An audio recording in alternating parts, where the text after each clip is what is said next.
Hey guys, how are you? Welcome to episode number 2 of the KrAzY Show with Katherine Oster. That's me. I'm the crazy one. And so, I'm going to share with you some other aspects of my craziness today. And first of all, cheers. You'll never know what's in my glass. It's my crazy sauce. Oh my gosh. So I am actually excited to do this. Like, before I considered doing a radio, I guess this isn't even a radio show. Before I considered doing videos and sharing stuff about me and resources, I was like, kind of not really that excited about it. But the more I'm doing it and the more I'm choosing it, it like lights me up. And so if you're watching this, I want to thank you. Thank you for watching this. Thank you for you. And yeah. So one thing that's crazy about me is that I truly believe that everything is possible. Like truly.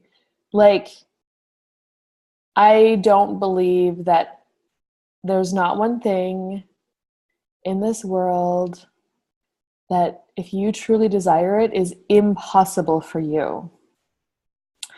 And I really guess, I mean, I am that way. And I also had parents who never told me no. Like, they never said, no, Katherine, you can't do that.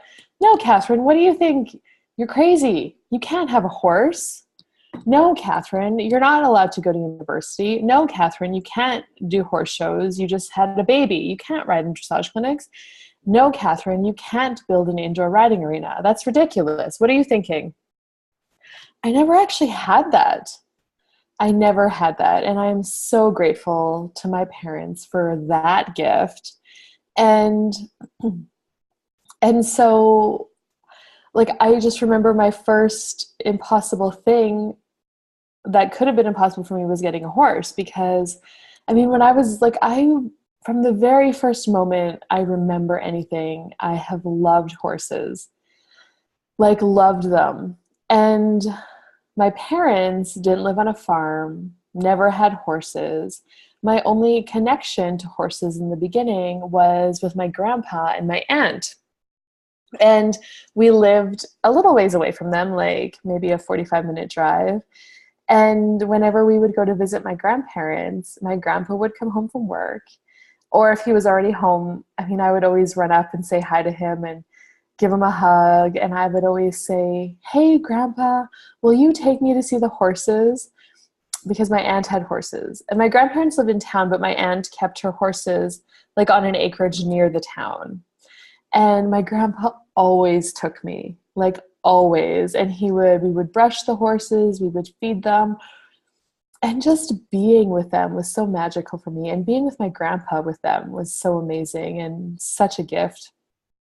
And he never told me no. Like, he was never too busy to take me to see the horses. I mean, maybe once or twice he told me no, but I don't ever remember him not taking me. So how cool is that? And then as I grew up more, and my aunt would take me too, and I actually really loved it when my aunt took me, because then often we would get to go riding out. Like, when my grandpa took me, we never usually rode, but whenever my aunt took me, we would always go riding. And it was like, so cool. And and then when I was 12, like, I would just dream about this magical horse that lived in my backyard. And I never actually saw it, but just that energy was always there for me. And I would loved watching the movies Black Beauty and like just all those classic horse movies. And I would pretend that I was the boy in Black Beauty riding on my beautiful black stallion. And yeah. And so when I was 12, my parents and we moved to an acreage. And my dad built a high fence, and he wanted to get deer, like white-tailed deer. They wanted to raise deer. And So we lived on an acreage, and I kept dreaming about my horse. And then we went to some neighbors who lived like maybe 10 minutes away from us to look at some deer for my dad. And I remember I didn't really want to go to their place, but whatever. And then as soon as we drove down the driveway and I saw that they had horses too, I perked right up and I was like, oh my God, they have horses too. And then I remember they came out of the house, and they had a daughter, and she was very similar in age to me, and she was really shy and I was being really shy, but we kind of made friends that night. And I was like, oh my God, they have horses. They have a daughter that's like the same age as me, and they don't live very far away. And I don't know, it wasn't before long where we became friends, and I was going over there on weekends and after school, and they became like my second parents. Like, I'm so grateful for them and for that place and for the horses and for my friend. And we were like sisters. Like, I don't have any sisters. I have two younger brothers and they're twins, and I'm the oldest. And I didn't have any sisters. And I didn't really have a lot of girlfriends growing up, like a few. But what was cool about my new sister was we went to different schools. She went to the school in the town next to me. And so we would only see each other's after school and on weekends, which was actually really cool. So we never really got sick of each other. And all summer I was over there and I worked there. And they lived by a lake, and we would take our horses in the lake. And like, man, it was amazing. Like, and I am so grateful for them and for her and for my parents for actually allowing me the space to do that and to be that. It's like they just knew that that was what I required.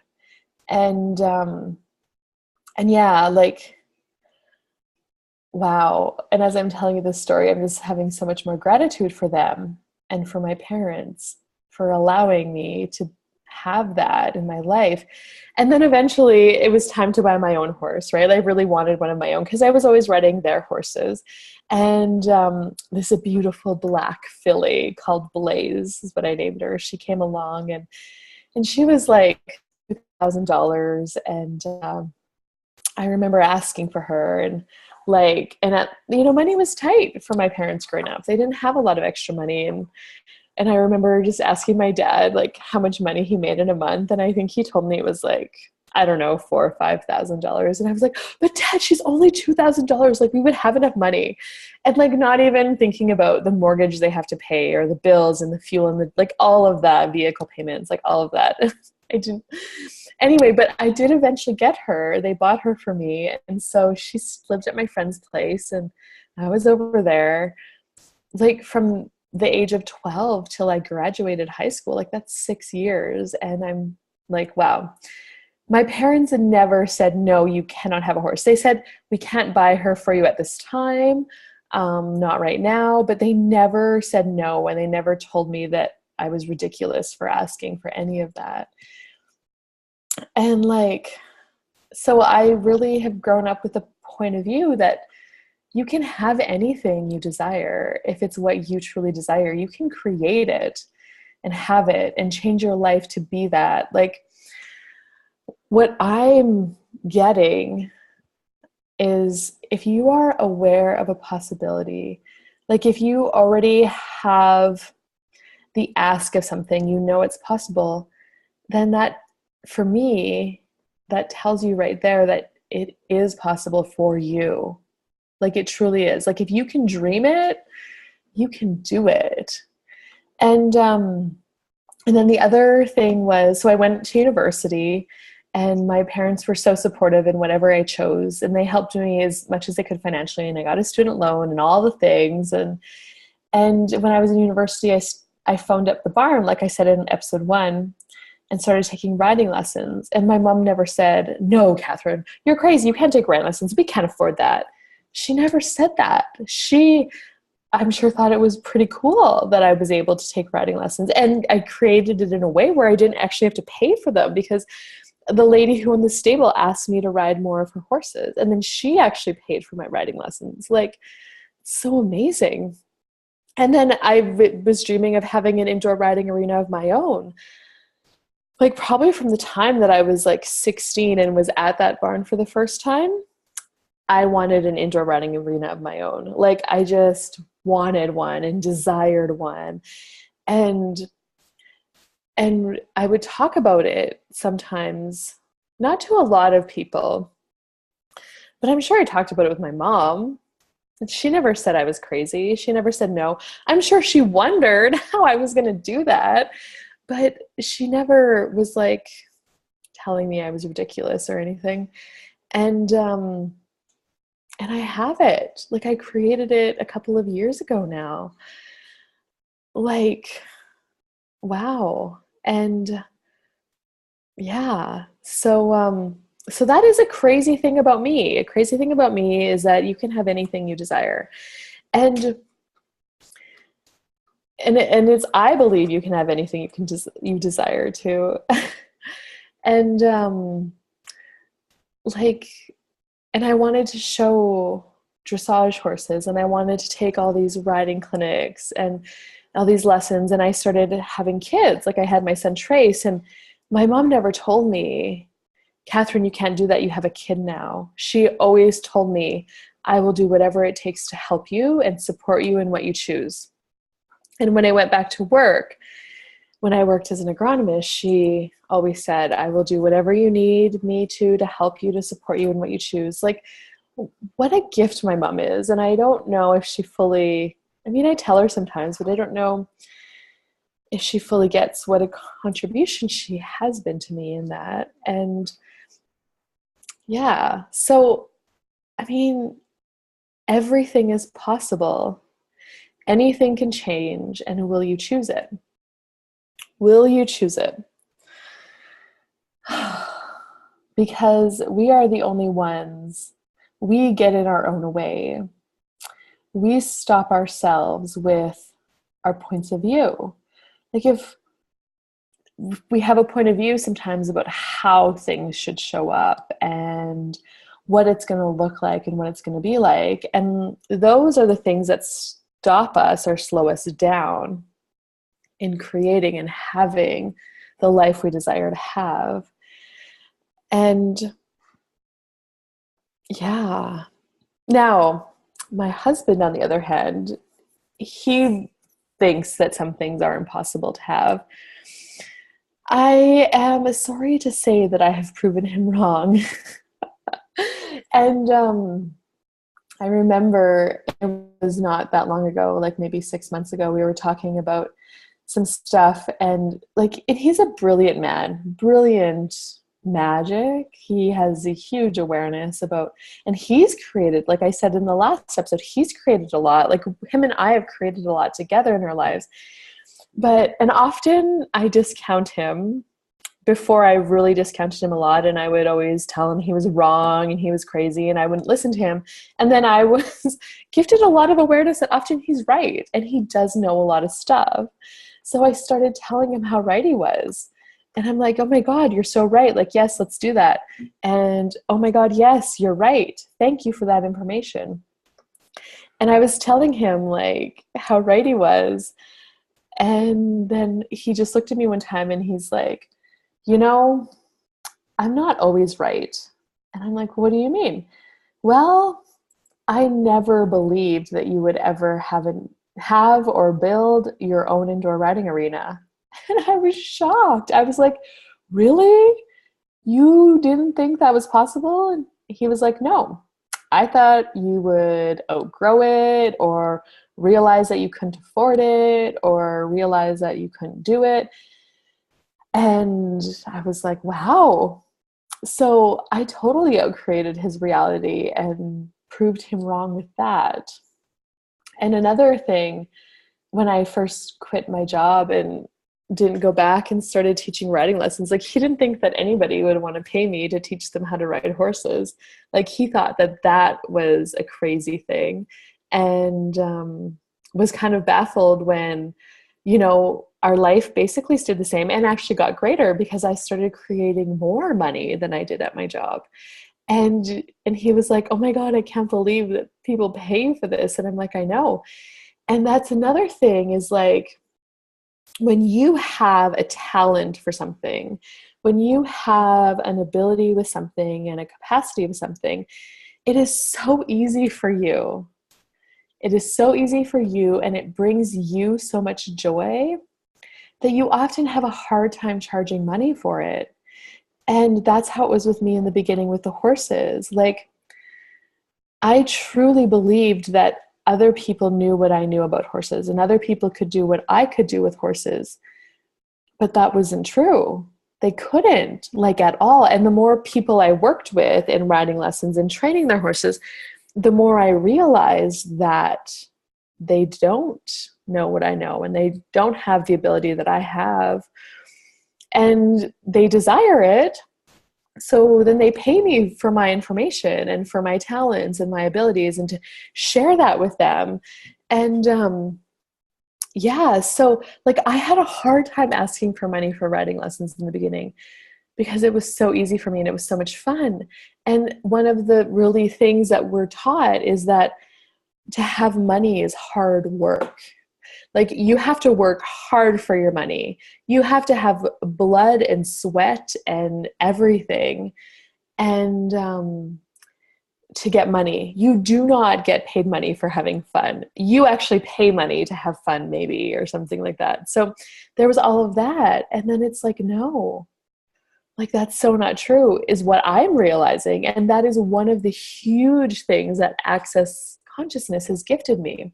So Access Consciousness is this set of weird, wacky tools that are so pragmatic and easy to use. And using those tools has really gifted me all of this information that I'm sharing with you about myself. Like, I discovered all of this about myself since I've been playing with Access and creating at a greater level and more and easier and faster and having way more fun than I have. Like, that I've always known I could have all the time, but I've never been able to have it until I really started using the tools of Access and just clearing away everything and getting clear on me and what I desire and what's fun for me. So I wonder, what is so fun for you? What do you love to do that's easy and you haven't even thought about tapping into using that to make money? What's your money maker? So I'm discovering more capacities with myself. It's not just horses. It's like I'm loving facilitating people. And because I don't have a point of view that anything is impossible, like, I truly believe everything is possible. So when you're working with me and I'm a facilitator, I'm facilitating you to create your life, I don't have a point of view about anything. And then I can help you see where you're sticking yourself or where you're stuck. And I can ask you questions to go beyond that. For me, at least, there was these in my life that kept repeating themselves. It was on like this repetitive thing. And I started noticing, I'm like, man, this just happened to me. Like, why does this keep coming up? Like, why can't I get beyond this? And with Access, it's like I had this energetic limitation there that I wasn't acknowledging and I wasn't looking at. And it's so easy to clear. And I worked with coaches. I've worked with many different coaches. And because everybody has a different capacity that they could contribute to me. And they would ask me a question or they would help me see it in a different way. And I was like, wow, that's right. And it was gone and I could choose something different, like magic. And so anyway, so I'm also starting because I'm now a certified facilitator with Access, like starting up that business for me because it's fun for me to contribute to other people and watch them grow and flourish. And I was actually just getting a text messages from this lady tonight about her and her horse and her kids, and they're having this amazing time now. And that wasn't possible for them this time last year. And she was thanking me for it. And she's like, you were a huge contribution to creating this for me. So thank you. And I was like, wow, you are so welcome. And thank you. So yeah. So anyway, that's a crazy thing about me. I believe that everything is possible. Anything can change. Are you willing to choose it? And if you want to follow me, if this is fun for you, if this video is on YouTube, it'll have all the links below it to tell you more about me and where you can find me. And I'm going to be making some more of these babies, so keep an eye out. And thank you for you. Thank you for watching. And what else is possible beyond what you could ever imagine? So, cheers. Until next time. Bye-bye.